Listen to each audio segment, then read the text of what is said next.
ನಮಸ್ತೆ ಎಲ್ರಿಗೂ. ಇದು ಮಂಗಳವಾರದ ಈವ್ನಿಂಗ್ ವ್ಲಾಗ್ ಆಗಿರುತ್ತೆ. ಮನೇಲಿ ಸ್ವಲ್ಪ ಸೊಪ್ಪಿತ್ತು, ಅದನ್ನು ಹಾಕ್ಕೊಂಡು ಸೊಪ್ಪು ಸಾರು ಮಾಡೋಣ ಅಂತ ಹೇಳಿ ಮೆಂತ್ಯ ಸೊಪ್ಪು ಪಾಲಕ್ ಸೊಪ್ಪನ್ನ ಬಿಡಿಸಿಟ್ಕೊಂಡೆ.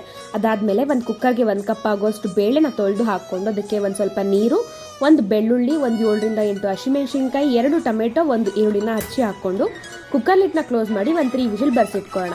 ಅಷ್ಟರಲ್ಲಿ ಬಿಡಿಸಿಟ್ಟಿರೋಂಥ ಸೊಪ್ಪನ್ನ ತೊಳೆದು ಚಿಕ್ಕ ಚಿಕ್ಕದಾಗಿ ಕಟ್ ಮಾಡಿಟ್ಕೊಳ್ಳೋಣ. ಅಷ್ಟರಲ್ಲಿ ಬೇಳೆ ಕೂಡ ಬೆಂದಿತ್ತು, ಅದಕ್ಕೆ ಸ್ವಲ್ಪ ಅರಿಶಿನ ಉಪ್ಪು ಹಾಕ್ಕೊಂಡು ಚೆನ್ನಾಗಿ ಮಸ್ದಿಟ್ಕೊಳ್ಳೋಣ.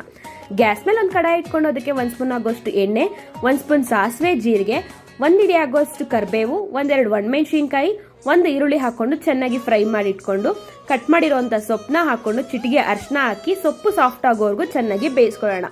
ಸೊಪ್ಪು ಸಾಫ್ಟ್ ಆದಮೇಲೆ ಬೇಯಿಸಿರೋಂಥ ಬೇಳೆ ನೀರನ್ನ ಹಾಕ್ಕೊಂಡು ರುಚಿಗೆ ಬೇಕಾದಷ್ಟು ಉಪ್ಪನ್ನ ಹಾಕ್ಕೊಂಡು ಲಿಡ್ನ ಕ್ಲೋಸ್ ಮಾಡಿ ಚೆನ್ನಾಗಿ ಕುದಿಸಿ ಲಾಸ್ಟಲ್ಲಿ ಸ್ವಲ್ಪ ಕೊತ್ತಂಬರಿ ಆ್ಯಡ್ ಮಾಡಿಕೊಂಡು ಸರ್ವ್ ಮಾಡಿದ್ರೆ ರುಚಿಯಾದ ಸೊಪ್ಪು ಸಾರು ರೆಡಿಯಾಗಿರುತ್ತೆ.